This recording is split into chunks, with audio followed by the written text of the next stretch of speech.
इस देश की सबसे बड़ी जाति जिनकी संख्या सबसे अधिक 18%, बाकी का 9% भी नहीं है किसी का, वो प्रजा बनी हुई है। छपरा के लोगों को इस सम्मेलन के माध्यम से संदेश जाएगा और मेरा सम्मेलन के पहले 2 दिन पहले का यह संदेश होगा कि वो हजारों हजार की संख्या में आवे। अंतर्राष्ट्रीय सम्मेलन यादवों का हो गया है और इसका मुख्य उद्देश्य है कि हम केवल अपनी एकजुटता का ही परिचय नहीं दे रहे हैं। इसमें 13 तारीख को शोभा यात्रा और रेजांगला कलश यात्रा के बाद फिर तीसरे सत्र की बैठक होगी। बिहार में पहली बार यदुवंशियों का महाजुटान होने जा रहा है। स्थान है छपरा और इस कार्यक्रम में देश के नामचिन्ह यदुवंशी जो है वो शामिल होने जा रहे हैं। हमारे साथ प्रतिष्ठित लोग हैं, देश के आईएएस रह चुके हैं और 2004 में शायद आप सर रिटायर किए थे। कैसे ये लगा कि अब यदुवंशियों को जो है वो एकजुट करना चाहिए? गोरेलाल सर है हमारे साथ, बहुत बहुत स्वागत है। सबसे पहले मैं यह कहना चाहूँगा कि ये पहली छपरा में पहली दफा कोई सम्मेलन यादवों का नहीं हो रहा है।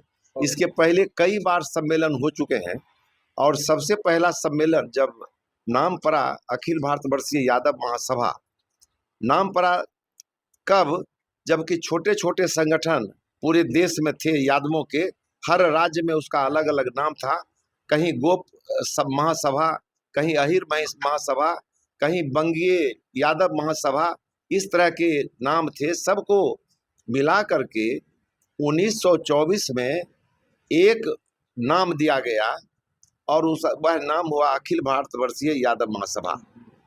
तो अखिल भारतवर्षीय यादव महासभा का कई सम्मेलन छपरा में हो चुका है। सबसे पहला सम्मेलन 1925 में हुआ था, क्योंकि 1924 में इसके पहले स्थापना के तुरंत बाद पूर्णिया में सम्मेलन हुआ और दूसरा सम्मेलन भी राष्ट्रीय सम्मेलन बिहार के ही छपरा टाउन में, छपरा में उस समय हुआ, सारण जिले में हुआ।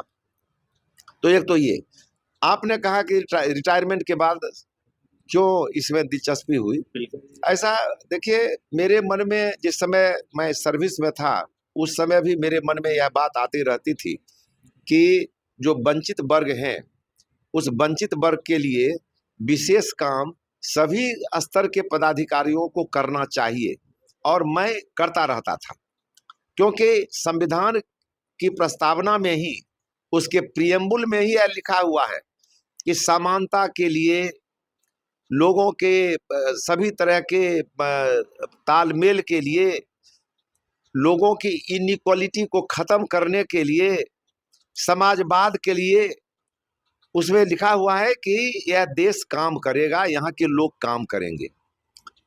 और जब हमने देखा पढ़ने लिखने के बाद, शुरुआती दौर में विश्वविद्यालय का व्याख्याता लेक्चरर बनने के बाद और फिर सरकारी नौकरी में आने के बाद, मैंने देखा कि ये तो इनइक्वालिटी, आर्थिक इनइक्वालिटी, सामाजिक विषमता, इनइक्वालिटी, ये तो समाज में इतनी अधिक है और बढ़ते जा रही है, घटने का नाम नहीं ले रही है। तो ये जो संविधान का प्रियम्बुल है ये केवल पढ़ने और पढ़ाने के लिए है, इस पर तो अमल नहीं हो रहा है।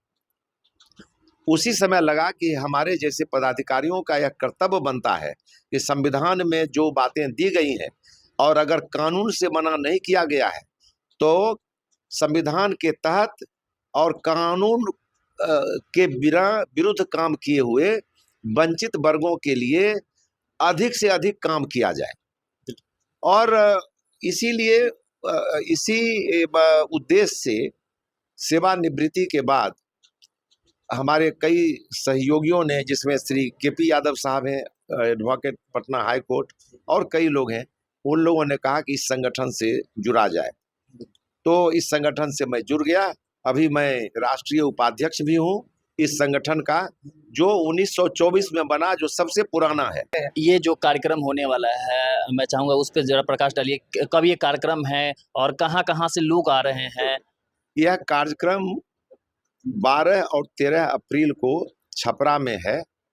छपरा के भिखारी ठाकुर ऑडिटोरियम प्रेक्षागृह में है और शुरू 12 तारीख को 2 सत्र में यह फंक्शन होगा और 13 तारीख को शोभा यात्रा और रेजांगला कलश यात्रा के बाद फिर तीसरे सत्र की बैठक होगी और उसके बाद शाम में सभा समाप्त होगी। इसमें ये हमने तो नाम दिया है राष्ट्रीय सम्मेलन, लेकिन वास्तव में अंतर्राष्ट्रीय सम्मेलन हो गया है।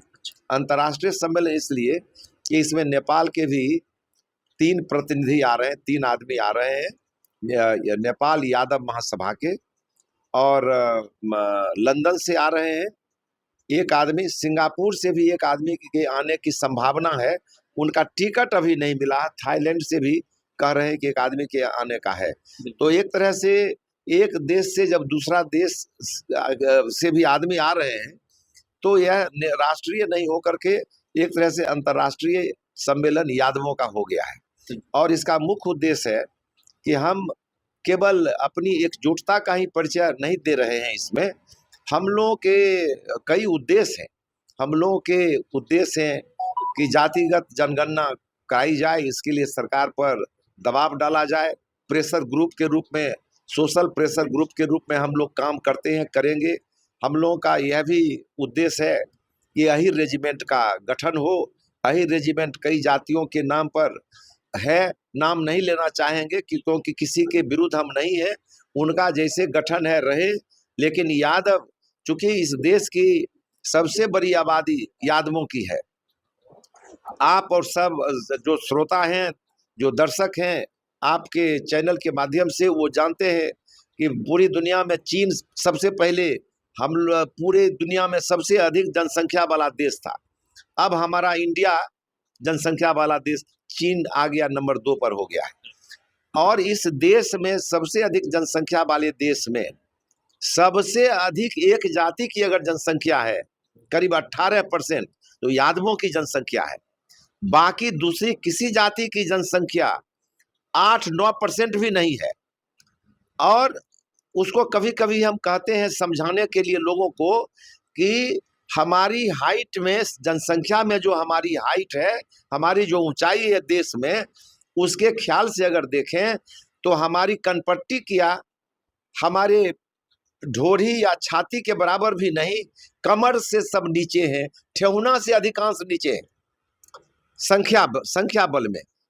तो और हम देखते हैं कि हम लोग प्रजातंत्र नाम है, नाम प्रजातंत्र है, प्रजा की सरकार बननी चाहिए। और जो सबसे अधिक जनसंख्या वाली जाति है उसका रिप्रेजेंटेशन सरकार के विभिन्न अंगों में नगण्य है। न्यायपालिका में सबसे कम, कार्यपालिका में थोड़ा सा है, और लेजिस्लेचर में, विधानमंडल में हम समझते हैं थोड़ा सा है, लेकिन जनसंख्या के अनुसार नहीं है। तो हम लोग जनसंख्या के अनुसार आप लोगों को उस पटल पर नहीं रखा गया है। हम लोगों को नहीं रखा गया, मतलब हो गया कि नाम दे दिया प्रजातंत्र, और ये चल रहा है। अल्प जो कम संख्या में है उनका शासन चल रहा है, उनका दबदबा है। जुडिशियरी में उनका दबदबा है, एग्जीक्यूटिव्स में उनका दबदबा है, IAS IPS ऑफिसर्स उनके अधिक हैं, वही सब जगह छाए हुए हैं। संख्या कम, वो छाए हुए हैं, वो मालिक बने हुए हैं, हम प्रजा बने हुए। प्रजातंत्र में इस देश की सबसे बड़ी जाति जिनकी संख्या सबसे अधिक 18%, बाकी का 9% भी नहीं है किसी का, वो प्रजा बनी हुई है। और जो 1%, 2%, आधा % वाले हैं वो राजा बने हुए हैं। राजा मतलब राजा नहीं, लेकिन राजा की तरह ही अगर गवर्नर बने हुए हैं, अगर और बड़े बड़े पद पर बने हुए हैं, हाई कोर्ट के चीफ जस्टिस बने हुए हैं, सुप्रीम कोर्ट के चीफ जस्टिस बने हुए हैं, कैबिनेट सेक्रेटरी बने हुए हैं, सरकार में, राज्य सरकार में DGP और चीफ सेक्रेटरी बने हुए हैं, वो सब राजा हैं। और सबसे अधिक जनसंख्या वाला प्रजातंत्र में प्रजा का राज्य होता है, उसमें हम प्रजा के प्रजा बने हुए हैं। तो ये जागरूकता पैदा करने की जरूरत है और संवैधानिक तरीके से अपने हक को लेने की जरूरत है। जागरूक अपने यादव भाइयों को करना है। बीच बीच में इस तरह का सम्मेलन होते रहता है। छपरा का सम्मेलन भी उसी कड़ी में एक सम्मेलन है। और हम समझते हैं कि जो मुद्दे इसमें हैं, जातीय जनगणना अहिर रेजिमेंट का गठन, मंडल कमीशन की जो अन्य अनुशंसाएं हैं जिसको लोग भूल गए हैं, उसकी चर्चा अब वंचित वर्ग भी नहीं कर रहा है, तो उसकी चर्चा करना। फिर हमारा जो संगठन पहले 2 दिन का कार्यक्रम करता था, एक दिन करता था यादवों का, दूसरे दिन करता था बैकवर्ड, जितने बैकवर्ड से हम वंचित वर्ग हैं उनका।